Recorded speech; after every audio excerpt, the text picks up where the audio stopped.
सोचकर देखिए, क्या ऐसा हो सकता है कि भारत के प्रधानमंत्री को उन्हीं की संसद मतलब लोकसभा में सिक्योरिटी रीजंस की वजह से अंदर जाने से मना कर दिया जाए। सुनने में थोड़ा अजीब लगता है ना? लेकिन हाल ही में ठीक यही हुआ। तो चलिए आज इसी पूरी मतलब काफी असाधारण घटना की तह तक चलते हैं और समझते हैं कि आखिर हुआ क्या था। और यही वो सवाल है जो हर किसी के दिमाग में घूम रहा था। सोचिए, लोकसभा के स्पीकर खुद प्रधानमंत्री से कह रहे हैं कि आप सदन में मत आइए क्योंकि आपकी सुरक्षा को खतरा है। अब सवाल ये उठता है कि लोकतंत्र के मंदिर में मतलब पार्लियामेंट में प्रधानमंत्री को आखिर किससे और कैसा खतरा हो सकता है। देखिए, ये कोई मामूली सलाह नहीं थी। ये एक कह सकते हैं कि अभूतपूर्व स्थिति थी। प्रधानमंत्री को एक बहुत ही महत्वपूर्ण संसदीय परंपरा निभानी थी। उन्हें राष्ट्रपति के अभिभाषण पर धन्यवाद प्रस्ताव पेश करना था और ठीक उसी वक्त उन्हें रोक दिया गया। और वजह सिक्योरिटी। तो अब सवाल ये है कि ये सब हुआ कैसे? क्या ये अचानक हो गया? नहीं। इस पूरे घटनाक्रम की जड़ में दो बड़े राजनीतिक तूफान थे। दो ऐसे विवाद जो एक ही समय पर संसद में चल रहे थे और जिनकी वजह से माहौल, आप कह सकते हैं, एकदम विस्फोटक हो गया था। पहला विवाद जुड़ा था एक पूर्व सेना प्रमुख की एक किताब से जो अभी पब्लिश भी नहीं हुई थी। विपक्ष का आरोप यह था कि जब चीन के साथ तनाव चल रहा था तब प्रधानमंत्री ने सेना प्रमुख को कह दिया कि भाई जो आपको ठीक लगे वो करिए।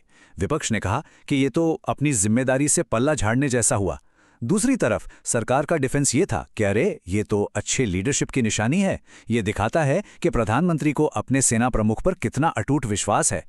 और दूसरा मुद्दा वो था अमेरिका के साथ हुई एक ट्रेड डील।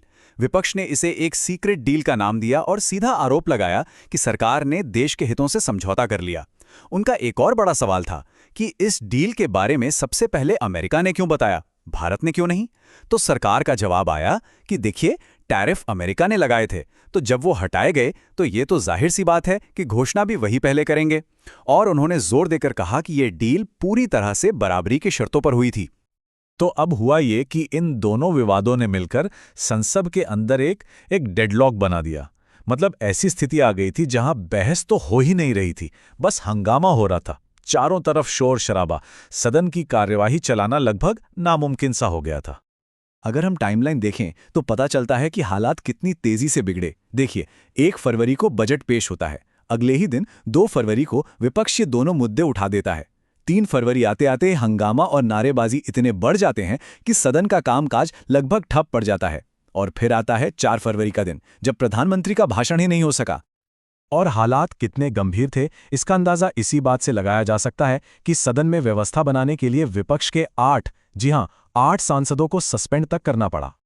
तो चलिए अब वापस उस मेन घटना पर आते हैं।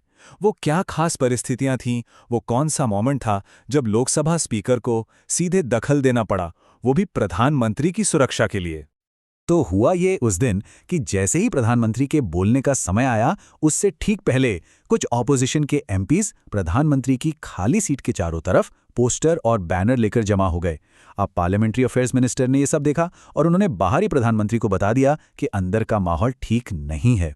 और इसी बीच स्पीकर का मैसेज भी आ गया कि सिक्योरिटी को देखते हुए आप अंदर मत आइए।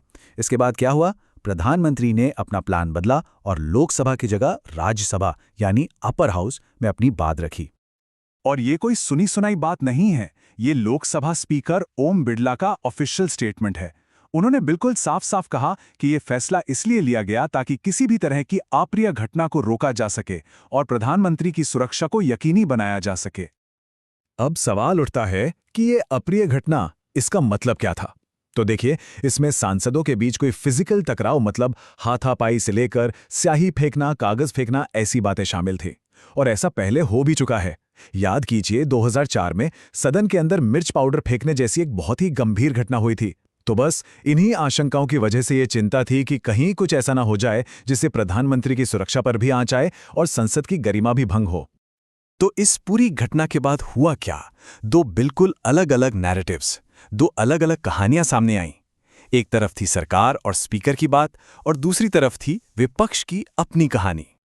सरकार का पक्ष तो सीधा था कि ये प्रधानमंत्री की सुरक्षा और सदन की गरिमा को बचाने के लिए एक जरूरी कदम था, लेकिन विपक्ष ने इसे बिल्कुल अलग एंगल दिया।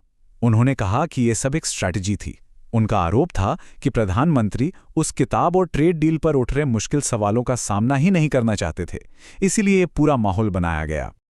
और विपक्ष का ये नजरिया राहुल गांधी के एक ट्वीट में बहुत साफ नजर आता है। उन्होंने बड़ी चालाकी से उसी किताब वाले विवाद की लाइन उठाई और प्रधानमंत्री पर तंज कसते हुए कहा, वो सच्चाई से डर गए और उन्होंने वही किया जो उन्हें उचित लगा। तो आखिर में सवाल वहीं आके रुक जाता है, क्या ये वाकई में प्रधानमंत्री की सुरक्षा से जुड़ी एक गंभीर चिंता थी, जैसा कि स्पीकर कह रहे थे, या फिर ये विपक्ष के तीखे सवालों से बचने के लिए एक सोची समझी राजनीतिक चाल थी? सच क्या है, शायद इसकी व्याख्या इस बात पर निर्भर करती है कि इसे किस राजनीतिक चश्मे से देखा जा रहा है।